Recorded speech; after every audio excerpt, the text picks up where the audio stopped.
Saudações, galera, beleza? Se liga que o papo é muito sério no vídeo de hoje.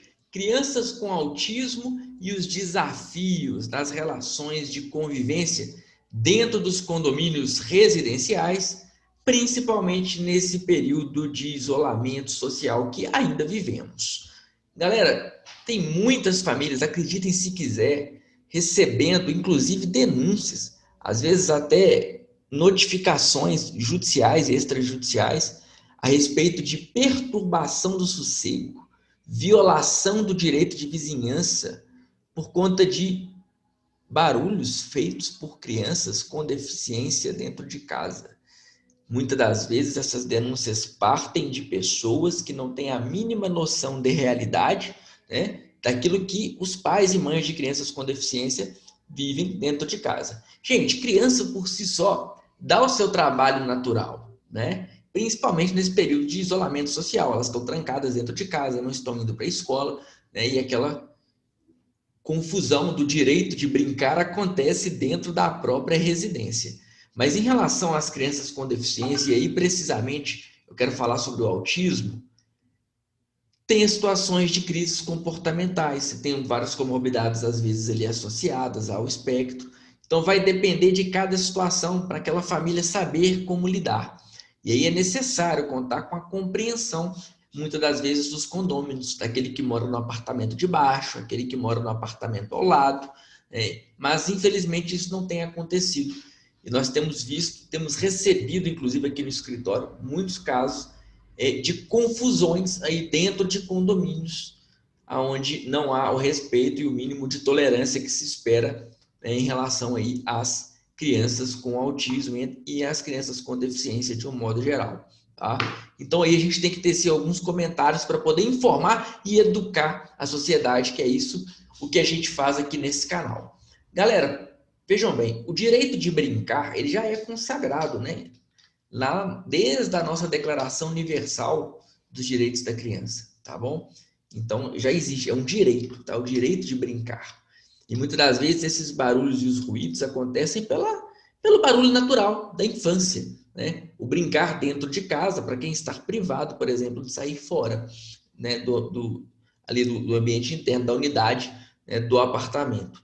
Então a gente tem que considerar que barulhos vão acontecer, é normal que isso aconteça. Mas muitas das vezes os barulhos e os ruídos eles acontecem em excesso por causa de situações peculiares, por especificidades comportamentais daquela pessoa com deficiência. E aí a gente tem que contar sim com um pingo de bom senso inclusivo e tentar primeiro o diálogo. Mas às vezes o diálogo também ele é insuficiente. Então vem o questionamento. O que eu posso fazer? Tem famílias que estão sendo advertidas, recebendo notificações por conta do comportamento de crianças com autismo dentro do apartamento. Gente, então a gente tem que fazer esse papel educativo aqui de explicar e também já deixar claro que tipo de medida pode ser tomada em caráter até preventivo para a família que está sendo vítima desse tipo de situação, tá bom? Então veja bem, nós temos a nossa Convenção Internacional sobre os Direitos das Pessoas com Deficiência, que alcança sobretudo também, né, as pessoas com autismo, porque são equiparadas na forma da lei, é uma categoria de deficiência, tá bom? E lá na Convenção Internacional nós temos ali, né, o dever dos Estados-partes e da sociedade em geral em assegurar o gozo de todas as liberdades e direitos fundamentais. No caso das crianças, pensando sempre no melhor interesse da criança com deficiência. O ECA, né, o nosso Estatuto da Criança e Adolescente, ele estabelece ainda como dever da família, da comunidade, da sociedade em geral, além do poder público, né, o direito aí, né, o dever, na verdade, de fazer a efetiva garantia do direito à vida, ao lazer, à cultura, tá bom? À dignidade, ao respeito. E lá tem um detalhe muito importante, que é a liberdade de convivência familiar e comunitária, entre outros direitos. Então, veja bem, é direito da criança com autismo conviver da maneira dela, dentro daquele condomínio, dentro daquele ambiente residencial. E é dever, se extrai desse dispositivo do ECA, que é dever dos condôminos, da comunidade que mora ali em torno, contribuir para esse crescimento. E essa contribuição, ela vem traduzida em uma palavra, que é a palavra suportar, né? Ela vem da tolerância. Então, é dever ali dos condôminos entender que existe uma realidade diferente ali no apartamento ao lado ou no apartamento de cima, que justifica muitas das vezes, né, aquele barulho ou aquele ruído que acontece, às vezes mais intenso ou de forma mais frequente, tá bom? Não estou dizendo que é absoluto, que você tem que aguentar e tal, que não vai ter repercussão jurídica nenhuma, não é isso. Mas existe primeiro um parâmetro de razoabilidade, tá? De razoabilidade que tem que acontecer, e às vezes aquele condômino que não tem a condição de deficiência dentro da sua família vai ter que ter uma tolerância um pouquinho maior em relação ao desenvolvimento daquela família que mora ao lado, em cima ou embaixo, que tem uma pessoa com deficiência, tá bom? Existe esse dever de suportar, é um bom senso inclusivo, eu gosto de falar assim, tá bom?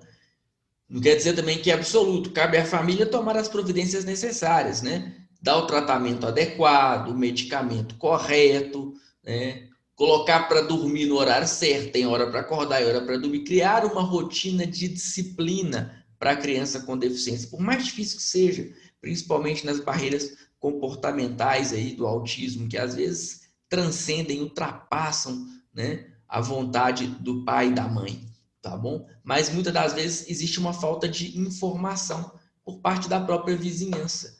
E aí entra, né, o papel importante, o papel educacional, né, não apenas no papo de elevador, mas tomando providências necessárias, às vezes fazendo registrar em uma ata de reunião em condomínio que ali naquela unidade mora uma criança com especificidades, com características peculiares que podem, vez ou outra, né, gerar aí um transtorno em relação ao barulho, tá? Mas dentro do limite de razoabilidade. É bom documentar esse tipo de coisa, tá? E se você está sofrendo advertências, opressão social, se estão aí muitas das vezes, né, marcando em cima daquela família ali por conta da deficiência, sem ter o conhecimento de causa, talvez seja interessante até fazer uma notificação extrajudicial para o síndico, para se resguardar, para evitar problemas, porque o direito à vizinhança, a violação, a perturbação do sossego, ela afeta diretamente a posse, ela pode ser motivo de quebra de contratos de locação, por exemplo.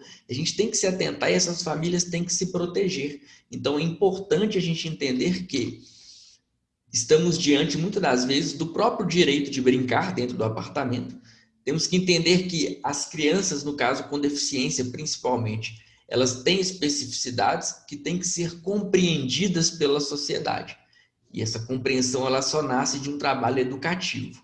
Então, é importante que as famílias tomem as providências necessárias para evitar, muitas das vezes, um desgaste maior ou até mesmo que sofram aí prejuízos por não conhecer os seus direitos. É por isso que eu estou gravando esse vídeo com esse tema bem específico, tá? Para dizer que existem medidas a serem tomadas.